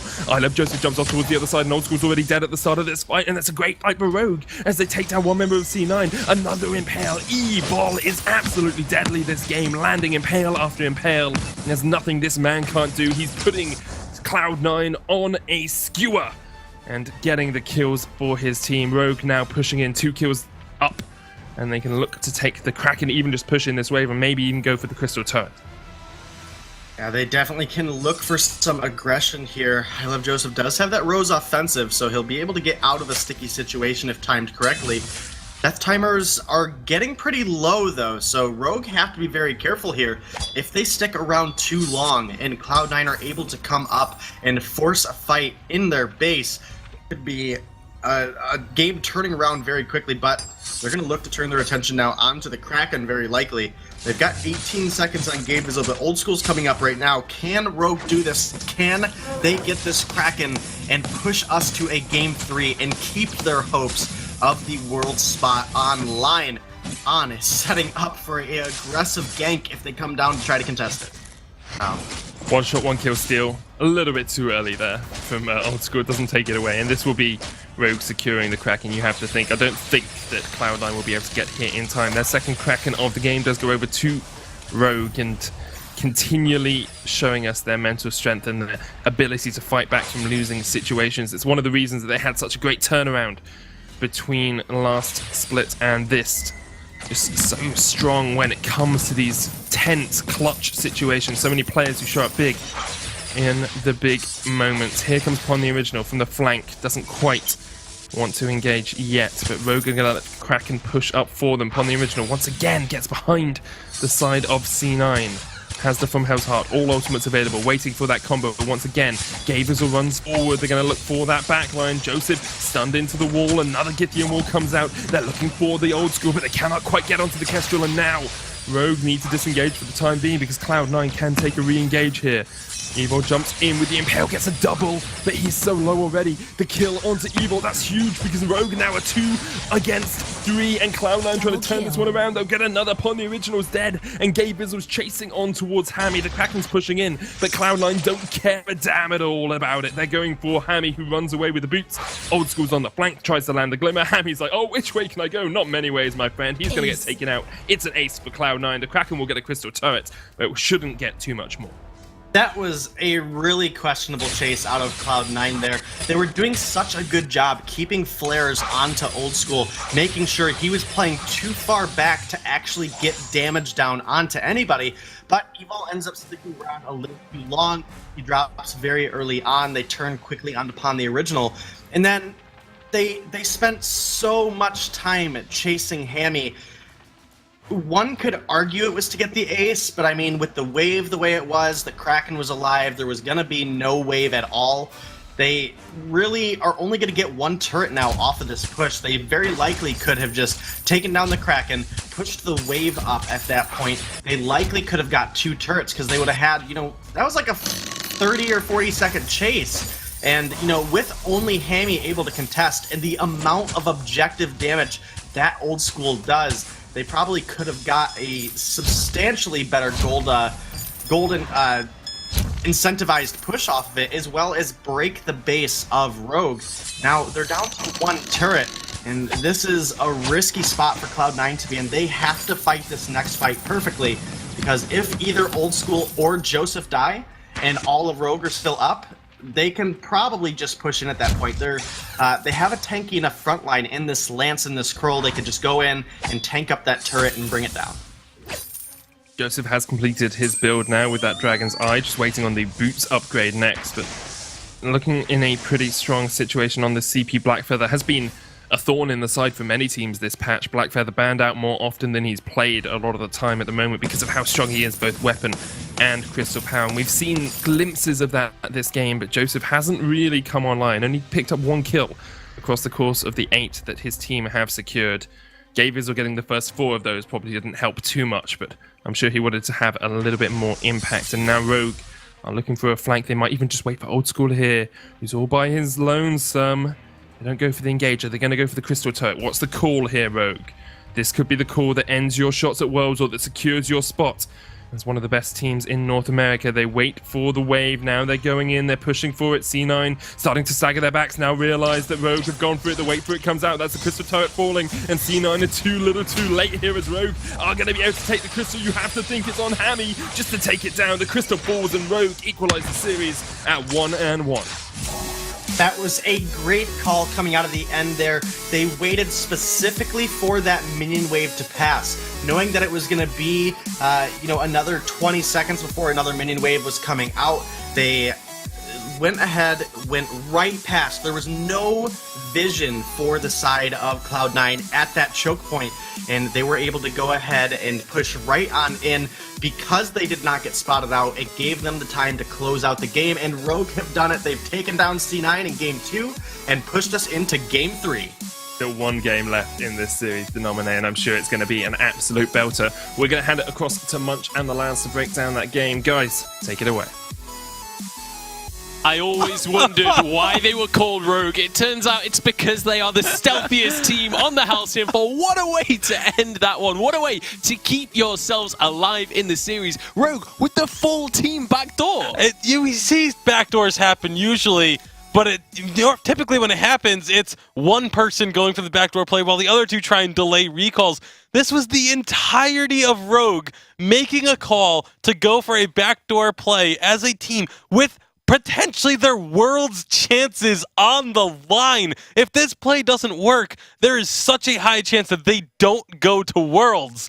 It is absolutely incredible to put that much on the line for a play like this. That was a first for me. The sneakiest play ever. And they did it so incredibly smart, intelligently as well. They waited for the minion wave to push and go past that point so that they can go to the base without being spotted. They looked at their own minion wave to realize where it was and realize where the second one that was coming afterwards, where that one was as well. And when Rogue, what did you just do? That was just beautiful. Just a beautiful way to end this one and push it to a full 3-game series. Cloud9 are going to have their heads in their hands right now. Let's take a look at some of the replays of that game, starting way back at the start of the game, just beyond 6 minutes. This was an incredible series of plays. Yeah, just a really cool sequence of events here. You have the Trespass and the Torment being used to keep Evil under the turret. Then Hammy with the sacrificial play to dive in front of the one-shot, one-kill. And then finally, at the end of all this, the Churnwalker again coming through with those chains. The glimmer shots onto Hammy end up killing the Lance in the end regardless. So just kind of a really cool sequence of events, really kind of showcasing what a Churnwalker can do. Yeah, I mean, Gabe was putting a lot of levels into that hook and chains ability, and that's why the damage over time was more than enough to finish the last kill. Yeah, really starts to ramp up if you max that one first. Let's take a look at the next one. This was a Rogue ace coming through at around 11:50 into the game. This was C9 losing out in this fight. Yeah, C9 actually, Rogue needed this very badly just because they had double infusions already and they needed to get advantages. They needed to get objectives. They started by catching Old School out of position, and then his team saved him, but then the Impale finishing the kill. And once Kestrel is down, for Rogue, it becomes a lot easier to clean up. And after they finished this ace right here with another MPL, beautiful from Evil, they were able to take the first turret, and then they were able to take the first gold miner. And this was the first line of objectives for Rogue that they really needed very badly. And just how close this game was to turning either way. In that replay, you saw if that Impale doesn't connect, if Old School was just, a little bit to the side and doesn't get hit by the Impale, all of a sudden that's a 2 or 3 man active camo trap that's set up for him with a glimmer shot. So the fact that the Impale hit him and killed him is the only reason Rogue was able to continue pushing that fight. And it's those tiny little micro plays that decide fights between teams of this caliber. The next fight that we have a replay of around 26 minutes in, this was Cloud9. Or 25 minutes in, sorry. This is Cloud9 that managed to grab themselves an ace. Yeah, and Rogue, they were getting a lot of momentum here with the Kraken push. You see the engage that From Hell's Heart gets blocked, and then they're able to just set up beneath this destroyed turret. A lot of damage coming through from the chains and another engage, but they're not able to get onto Old School, and that's the problem. If Kestrel is untouched, he's just outputting so much damage. The double kill coming through. Nice cheeky little jump over the wall from Hammy. Gives him the taunt as well, but eventually was going to get collapsed here. 3-on-1, you're going to get sandwiched in at some point here in the jungle. So a great job by Cloud9, and it seemed like maybe Rogue's hopes were going to be slipping away as a result of that fight, but they were able to still come back and make that play at the end. Yeah, I mean, that was a beautiful defense also coming out from Cloud9, knowing exactly how to stop that Kraken push, going for the team fight, choosing to fight Rogue instead of focusing the Kraken. And throughout the game, they played defensively very well, stalling out against the Cruel that was playing very aggressively. So Cloud9 definitely held onto the game for a very long duration until the backdoor came through. Absolutely. Let's take a look at that final play of the game. Rogue pulling out a miracle play, hiding on in the brush, waiting for this minion wave to go past, then sneaking on into the base. Generally, as a team, when you push out and you have the potential to be backdoored, you start flaring around, but Cloud9 did not do that, and then Rogue waited in the bush for the wave to go through so that they can get into the base unspotted. Once they were there, they were able to finish the turret very easily, all three members focusing it down, and then once that happens, the recall were coming through from C9. They were hesitating. They were recalling and stopping their recalls, recalling and stopping their recalls because they were not sure where Rogue was. And then by the time they spotted them, it was a little too late. Yeah, it was already done and dusted at that point. And that Kraken damage that came through earlier from when Hammy was delaying the team made all of the difference in that scenario. We have a 1-apiece tie right now. Let's take a look at the damage done during that game. And look at how even these two carries are. Hammy and Old School going toe-to-toe right there. Yeah, an absolute brawl between these two. And neither one of these two has really been able to put the team on their back in hard carry. It's not one of them outshining the other. They are so even, and this just goes to show like how evenly matched these two teams really are in terms of just their ability and their shot calling, and when they're taking team fights and things of that nature. It is an incredible matchup, and I can't wait for Game 3. All right, we've got to get on into Game 3. We've got to get into this next draft. What changes coming into Game 3? Is Saw going to be let through the draft? Is Churnwalker going to be a higher priority? Where are we expecting to go with this one? Honestly, there are so many things that could be the priority for these teams. It's just going to be about the strategy. You saw that game. Rogue banned Petal, first pick the Cruel, which at first sight, you think that's a mistake, but how Pond the Original performed on it, especially comes team fights, his ultimates were always landing on either Blackfeather or Kestrel, the two targets, so that you can focus them down because they're so squishy. So it's just about what these teams feel confident playing. And another one is the Churnwalker. This is the second time C9 play it, and the second time they lose with it. Yeah, absolutely. Didn't really work out. Although I feel like they did a much better job on the Churnwalker than what we saw right towards the start of the season. Saw going to be banned by Cloud9, and Rogue immediately taking Sky off the board. Surely that leans towards a Rhyme pick. Yeah, it has to be. Cloud9 needs to look towards this Rhyme. But, of course, if they don't, or if they do, then Rogue, they should know how to deal with this Rhyme. But what are they going to pull out because they won't have that Sky as an option? But Cloud9, they put the priority on the Blackfeather, so now Rogue, this has to be a guaranteed Rhyme pick, right? I love the position that Rogue put Cloud9 in there. It's like, do you want the Blackfeather, the pick of the patch, or do you want this Rhyme? Yeah, I mean, at this point, I wouldn't be surprised if Rogue did not even prioritize the Rhyme and went for the Cruel again, just because it worked for them better, and then the Petal ban would follow. Yes, exactly, just because you don't want to go up against that counter matchup, and even if Blackfeather ends up going to the jungle, that's a matchup that Pond the Original can't play around. Last game, he actually played very aggressive. He invaded level 2, and even though he traded a kill for another, his jungle stole his team stole the jungle camps away from the Blackfeather. So it's a matchup that can definitely work. And now the question is, does Cloud9 look towards the captains with this ban? If they ban away the Lyra or the Grace, the other one is likely to go over to Rogue and leave them without a healer. But perhaps they maybe challenge Rogue and say, you know what, are you even going to pick up something like the Grace if we ban the Lyra, or are you going to stick to focusing on the Lance? And so that's another opportunity for maybe some mind games here in this draft. Yeah, the captains are still wide open. I don't expect Cloud9 to ban the Grace just because they would want to pick it up with the Blackfeather. Works really well. And I expect if Cloud9 don't pick it, possibly Rogue to... so since Rogue didn't ban it, possibly for Rogue to pick the Grace so that they deny it still away from the composition with the Blackfeather. Also giving that Crawl an extra chunk of sustain during those fights. Rogue grabbing a Grace and a Crawl as a combination could be absolutely devastating. But we'll see if that's something they actually want to lean on, or whether they have a different direction to go with the draft. Obviously, things like the Lyra is still available. Yeah, Lyra, Grace, Arden, and Lance. You know, you got to figure it's going to be one of those four. It could be Churnwalker, but I don't know. Neither team has been able to find success with it this series, so I think you have to just move away from it, especially with a Kroll. I don't feel like Kroll is one of the better choices to pair up with a Churnwalker, but it's definitely a situation where I feel like the Lance would be their best pick just because it is the best pick for Evil. I think Grace would still be better just because both it works. Ooh, they're going to go for the Rona instead. That's surprising to me. Could they be looking to flex the Cruel into a Romix position? That is possible. To pick the carry after you pick the Cruel, to me is surprising because you could have went for Grace to deny it from the Blackfeather and deny it from C9 just because it counters Cruel in the jungle very well, and then you would have been able to last pick the Rona as a counter after you would have seen the full composition for Cloud9. But instead they go for that, and Cloud9 go for Churnwalker anyway. And they could also pick up the Kestrel to round out this composition, try and use that range advantage to deal with the Rona and the Krull. It'll be interesting to see, though, if they do go that route. It's what I would expect to be the pick here, just because it works really well with the Churnwalker, works really well with the composition. I mean, it's basically the exact same composition they just ran, and they feel confident with it. It also goes so well against the Rona and the Krull. So now Rogue need to find something here.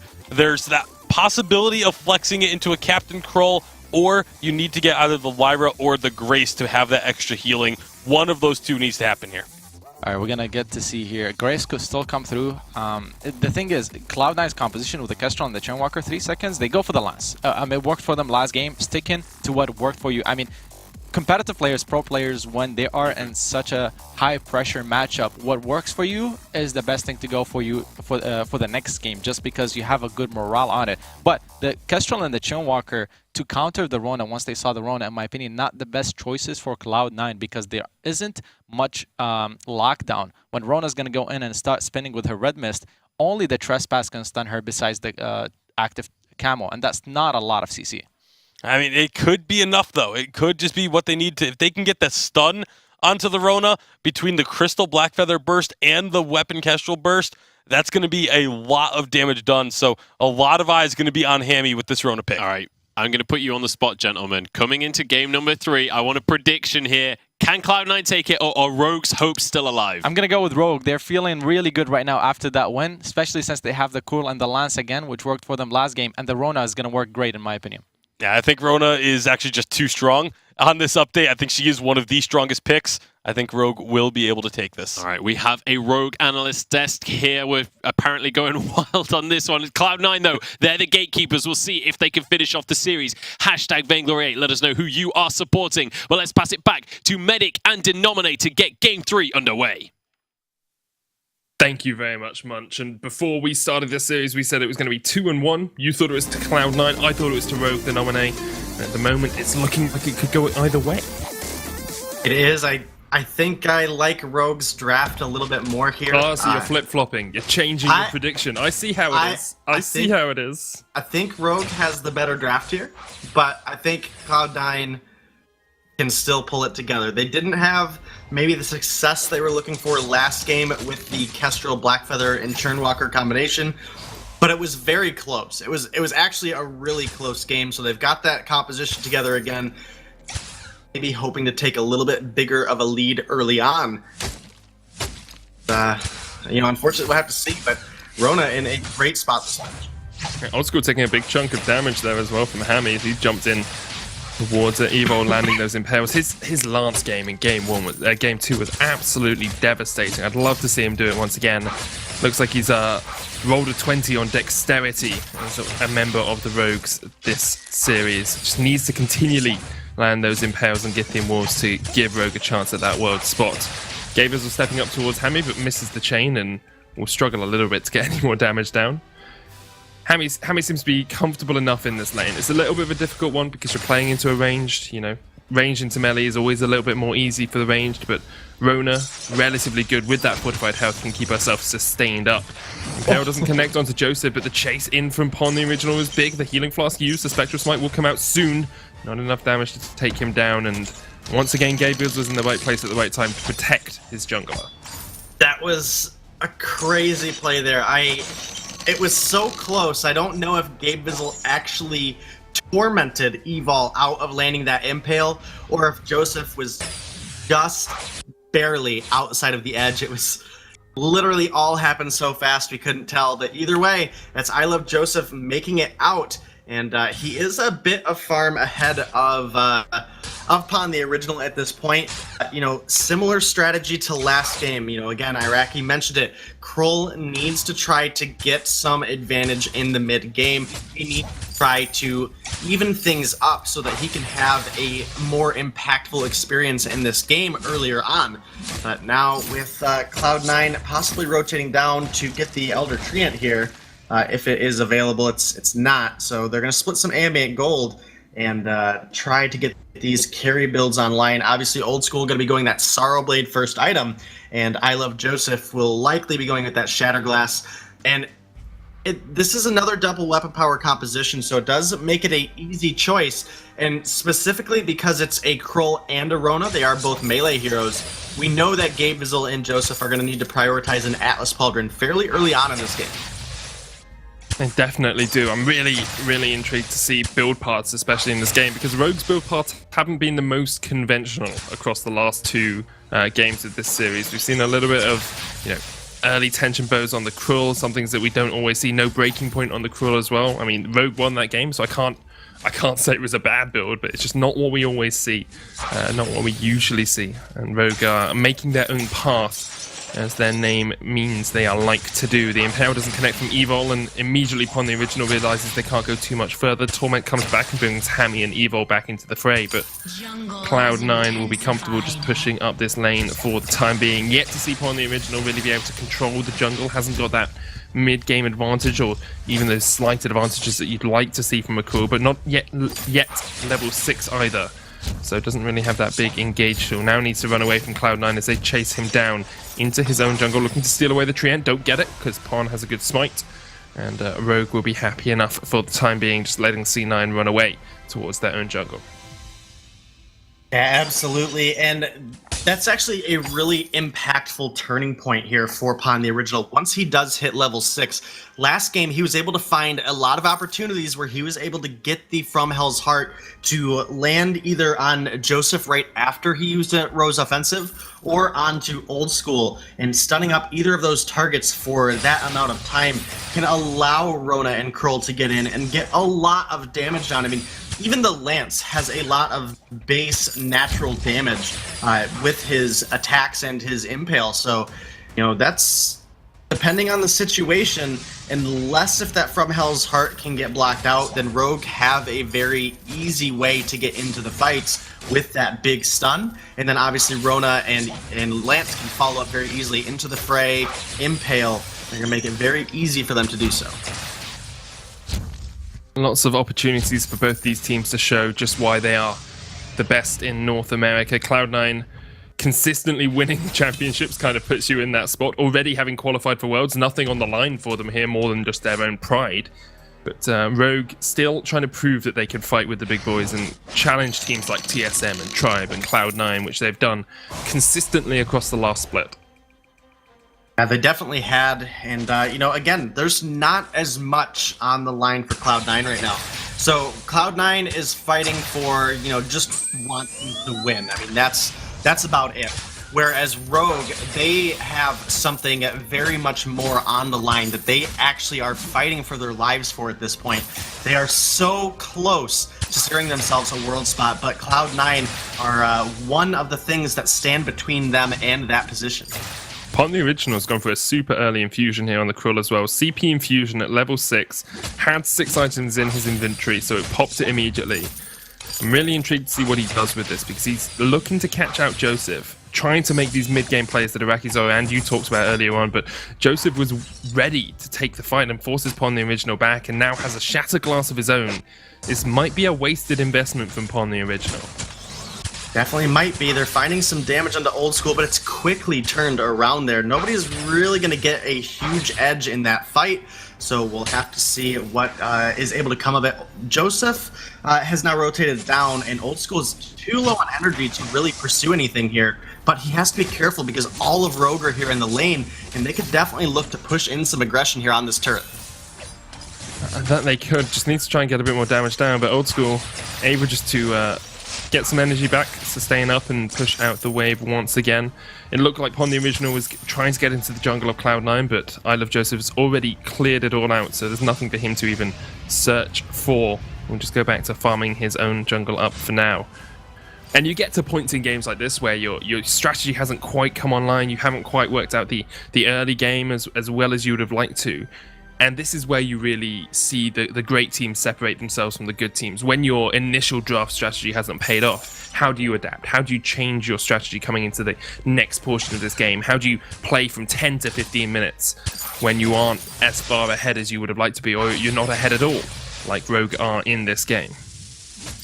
Yeah, it's definitely quite even, and you know, this is what we've really seen out of both of these teams so far in every game. Is the games are a lot closer than maybe sometimes the turrets really show out. I mean, right now we're 8 minutes in the game, Bold is essentially dead even, but Pon the Original is now on to Joseph. I don't know if he can find anything out of it though. Not at all. Gets chunked to half HP by Joseph there. That's an on point that really makes you think about your life decisions. The Crucible has been finished. There's the stun looking for Old School, but the Crucible comes out straight away from C9. Hami's chasing into that backline, but Evil and Pon are very low. The Fountain comes out, trying to heal up on towards the C9 members. Active Camo dodged out there by Hami, but he's so low. The one shot, one kill. Hami's going to fall first, and C9 get first blood. Chasing onto Pon here as well, and Rogue are just getting scattered to the winds. Great fight from Cloud9.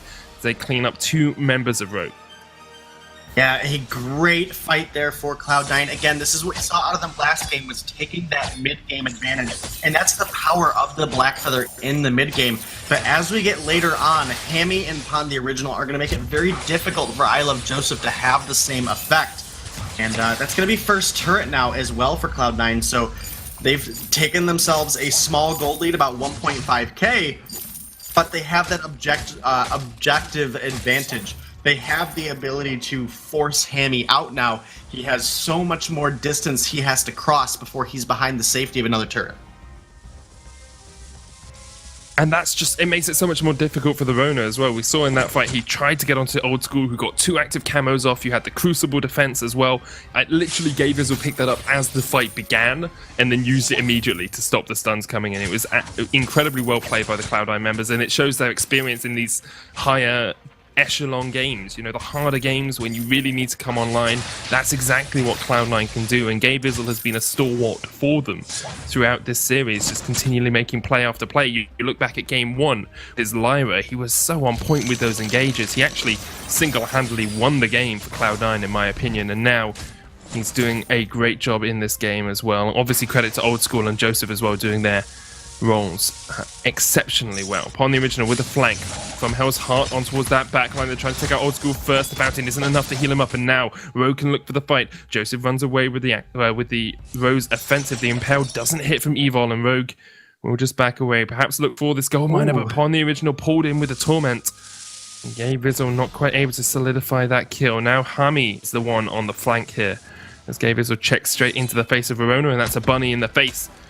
Usually you see them on a plate. This time it's spinning up those axes. There's the Impale, the one-shot, one kill. It's onto Pon the Original. They're trying to take out Gabe Izzle first. He's going to die. And now Joseph falls as well. It's a double kill for Rogue. And that is superb stuff for them as they equalize the gold score. There was literally no reason for C9 to force that fight. They end up giving up 2 lives for it. Pon the Original, obviously, on a Krull, is very tanky. They weren't able to find even a single kill trade. Now it's going to be a gold mine, uncontested, going over to Rogue. That lead that Cloud9 had just a minute ago is no longer relevant. It's actually Rogue taking a sizable lead now, as far as the actual amount of gold that just shifted. And it's really about the positioning. I mean, you'd already lost out on Old School in the fight. I mean, at any point, it's better to give up a gold mine than to give up a gold mine and 2 kills. So this is where Rogue, now with this big spike of gold, can start to really turn things around. Hammy has completed the metal jacket to go with his Serpent's Mask and his breaking point, and Evil has the Crucible online as well, so he can block out Trespass coming out of Gabe Bizzle. Pan has a bit of gold in his pocket. We'll probably see that Poison Shiv come out for him again, as it's just going to allow him to sustain that much more in the fights, as well as reduce some of the healing that can come out of that healing fountain. So this is where Rogue really need to capitalize. Is Hammy's at a decent power spike, Pan the original is getting there, and if they can continue to get onto old school, then they're going to be able to find the fights over and over again. Not the easiest target to lock down, though. You've got a Crucible, a Fountain, he's got his own reflex block, and of course the active camo to keep him safe. So C9 are doing everything they can, everything in their power to stop Rogue getting the engage that they desire. And Rogue are just going to try and play around vision a little bit here. That gold mine are not stacked up enough for them to take it. They haven't got a turret to defend at, so they need to be a little bit more careful as to how they do approach the next fight, waiting for Pawn the original to farm up those backs and then come and join the party in the lane. Yeah, fortunately Cloud9 still have that first turret up, so they're not in a completely terrible spot. But, again, that gold shift going over to the side of Rogue really puts a dent in the mid-game spike that Joseph should be having on this Blackfeather. Need to get an Atlas Pauldron online for the Krull and the Rona. It's not as effective against the Rona towards the middle of a fight because of that red mist, but if used early on, you can prevent her from getting that rage built up. It's a gold mine going to Cloud9. Wall from Rogue there as they go for the engage. Old School's going to fall first. The gold miner does go over to C9, but their engage from Rogue was absolutely superb. Evil hit a double impale, and now Rogue might even look for a turret here as they chase onto Gabe Bizzle, looking to dive him underneath this first turret. The Githian wall comes out once again, and Rogue get another kill for themselves. This turret will fall, and Rogue, even though they lose the gold miner, get a gold advantage as they move 1,500 ahead. Yeah, that's really a great play coming out of Rogue there, able to, capitalize off of the mispositioning out of Old School. He was up front a little too close, taking some damage from the gold mine, and it allowed them to engage very quickly onto him and drop him early on in a fight. Rogue have taken down that first turret now, as well as a jungle rotation and a crystal sentry. So Rogue, as much as I wanted Cloud9 to win this, I'm thinking I'm starting to lean towards your side there, Medic. I think Rogue have pulled together a strong draft, and their rotations together as a team, and the way they are mechanically engaging in these fights and looking for every opportunity they can get to jump onto Old School, they might be the ones deserving the win here. Quite possibly. I think, although C9 are perhaps the underdogs at this point in the game, I'm very used to cheering for the underdogs, being a European caster, so I'd still be happy to cheer for Cloud9 here.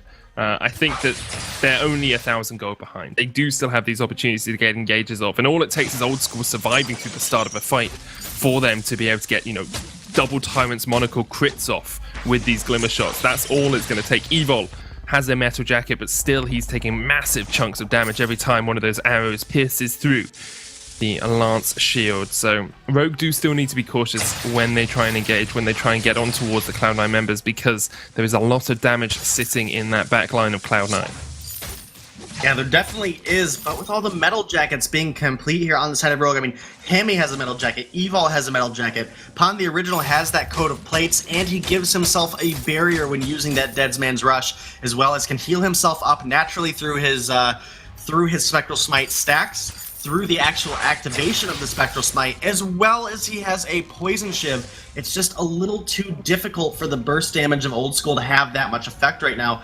And I've talked about it over the past couple weeks. When you're going Kestrel into a triple melee composition, yes, you can set up a really nice triple active camo stun. But when the enemy gets in your face, it is too difficult to guarantee that your glimmer shots can hit the same target repeatedly. You'll have 3 enemies that are bouncing around on top of each other. You might get 1 glimmer shot onto Evil, then Hammy, then Pan, and you've done only a little bit of damage to each of them. It's not the overwhelming effect that we know a Rona can have when only 1 or 2 targets is in that front line. That's definitely true. We'll have to see If Rogue can find the exact engages that they want here. They've got the double infusions as well upon the original and Hammy. Joseph and Old School have picked up their own. Rogue just going to clear out the way, push forward. Kraken spawned means that C9 are trying to fight around it at the moment. Have those war treads completed as well onto Gabe Vizzle, looking for the engages at times. Pon the original is going to run away, and Rogue might just say, okay, you can fight around the Kraken, we're just going to push up. We've got a couple of minions here to help us out. You can take your turret down pretty quickly with the Krull and the Rona. As long as the Cloud9 team don't start up the Kraken, Rogue are in a very good position here, but a good hook and chain is going to land. The one shot, one kill onto Evil will connect. Hammy's been hooked as well across the wall. Gabe Vizzle showing off his hooking skills at the moment. He continues to land those chains. And Rogue do back away. Didn't get any damage on the turret there, but didn't lose anything out either. A slow, methodical game here through the mid game as we move into the late game, and the death timers are starting to get longer. So Kraken's on the board, and either one of these teams can look for an opportunity. Here we go. Looking for the engage, going onto the backline. Hammy there, but a good on point's going to land. Pon the original is chasing him, but Old School's managed to survive, and the stuns are coming down. Evil with a good Gideon wall, but he's going to get stunned up as well. A great trespass from Gabe Vizzle, got a 3-man stun, and already Evil has gone down. Hammy trying to spin to win, but he cannot do it against Cloud9, who once again, a 2-kill lead and a shutdown there. They'll turn their eyes towards the Kraken, should be able to secure it. Pon the original is waiting in a bush, see if he can come and do anything about this, but I think he's just going to clear out the wave. And that is a great fight for C9 once again as they take the win and take the Kraken off the back of it. Yeah, that's really a shining opportunity for Cloud9 in this game. And, you know, with this Kraken push and a weapon power Kestrel, they definitely can have a huge impact. Now, it is interesting to see the little bit of a shift in Old School's build here. So obviously we typically see the Kestrels go into the 4 offensive items. He has gone into armor and a block at this point, as well as Halcyon Chargers, so that he can have the energy to use the active camo as frequently as possible when he needs it. But Evil does such a good job in every single one of these fights of dropping a flare directly onto Old School, so that even if he does active camo away, Rogue can immediately cancel it out. Impale's going to get blocked, and Cloud9 are in the base. Kraken's taking hardly any damage as well. It's a difficulty with double melee into some poke. It's very hard to take down that Kraken. Looking for the engage. Evo misses the impale. The Kraken is going to start work on those crystal turrets. There's a trespass stun on towards the lance. Evo almost falls, manages to get away. Here's the from Hell's Heart. It does connect, but only on towards the tank. And Gabe Vizzle is in that front line. Pon the original getting chased away, and all of Rogue really need to heal up. It's on Hammy to force Cloud9 to back away from the base. There's the red mist looking for Old School. He manages to get into stealth, will fall. The Kraken down to half is going to get taken out by Rogue eventually, but they just don't quite have the damage to force it away. Will get some damage on towards this crystal turret as well. They take it out before it takes the second crystal turret, but it's a good push from Cloud9 as they took out the choke turret and a crystal turret to boot. Yeah, they only have one turret now standing between themselves and a victory, and that's got to be a nice spot for them to be, and they've got to be happy with it, but they have to keep it up. We saw them get very close last game as well, and then weren't able to finish it out. It was Rogue able to turn things around and pull out the victory in the end. And as close as this game is as far as the fights are concerned, there's a turret advantage for Cloud9 right now, 3 turrets up, in fact. You know that TSM and Tribe are sitting here shaking, just praying for Cloud9 to win. If Rogue picks up another point, there is 0% chance that Tribe can make it to Worlds, whereas TSM, they may still be behind Rogue, but if Cloud9 can shut Rogue out from getting to the semifinals and then potentially even the finals, that's upwards of 7 points that Rogue are now missing out on, and Cloud9, they might be looking for this fight. Rogue are going for the engage, though, trying to get all the way onto the back line to Old School, who's popped the active camo once again. The disengage comes out from Rogue. That 2-man taunt comes in. The stun's going to land with that from Hell's Heart. Gideon wall onto Old School as well. The red mist is spinning up, and Rogue get the first kill of the fight. Now it's all on Joseph. He gets one in response. Evil and Hammy having to try and run away from this because Evil is getting chunked out. Joseph, another red mist to the face into the fray. Jumps Hammy away from Joseph, who's dodging around incredibly well here. Hammy gets taken out 2 for 1 in favor of C9, and actually C9 might be able to close out this game here. Just a crystal turret between them and the win. 30 seconds on the original might be a little bit too short for C9, but they are looking to at least push up this wave. Yeah, definitely looking to push up the wave, and then they might even start up the Kraken. That'll force Evil to deal with the minions pushing into his base. He won't be able to come over for a steal, and Old School will be up a couple seconds before the side of Rogue. This is a potentially really risky call. Joseph is very low on health right now. Gabriel picks up the Echo to start it off. Evil here trying to see if he can find an avenue, a chink in the armor of C9. Old School was locked up. Joseph was locked up there for a second. The Kraken is going lower. Here goes Evil once again with the Impale, but here comes Old School. The Kraken's so low. The Impale, not quite going to get it. The Kraken doesn't go down. It goes to C9, not to Rogue, and now it's on Pawn the Original to try and get his Roma out of trouble, but Gay Vizzle is on the chase. Another chain lands. The Fountain user good. Gideon Wall. Hammy jumps in. They know they have to take this fight. They know this might be their last chance at Worlds. Pawn the Original waiting in the bush, looking for his avenue in. Doesn't land from Hell's Heart. It will actually connect right at the last moment. They get the Black Feather down, and now they're going to chase onto Old School as well. The stealth, the camo, Old School dodging through the jungle. Guerrilla warfare for him as he goes camo once again. And here comes the re-engage. The Glimmers coming out. Gay Vizzle and Impale. It's Evil. He gets a Githian, but they can't chase in. Pawn the Original has nothing to do, and they have to kill the Kraken. Evil's going to fall. Old School perhaps has won this series for C9. It's on Pawn the Original. Can he defend versus two members and a Kraken? A Krull alone does not have the damage to take this Kraken down before it ends the game. So this is Cloud9 taking down Rogue, only giving them 1 point. And it was great positioning out of Old School at the end of that game, dodging out on the From Hell's Heart, able to reuse another active camo to get back around to the other side and find a kill onto Hammy. Beautiful, beautiful play coming out of Old School just now, and it's enough to help them end the game. And Cloud9 will be they will be moving on to the semifinals tomorrow. That they will, showing why they are still one of the best teams in North America. Commiserations, of course, to Rogue, 2-1 down. And their fate now lies very squarely on the shoulders of TSM and on Tribe.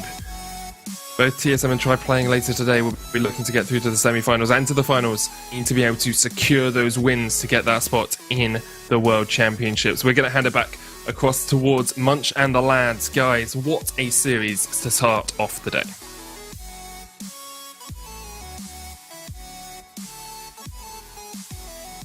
Well, we're not going to hand it over to them yet. Soon we will hand it over to them, I'm sure.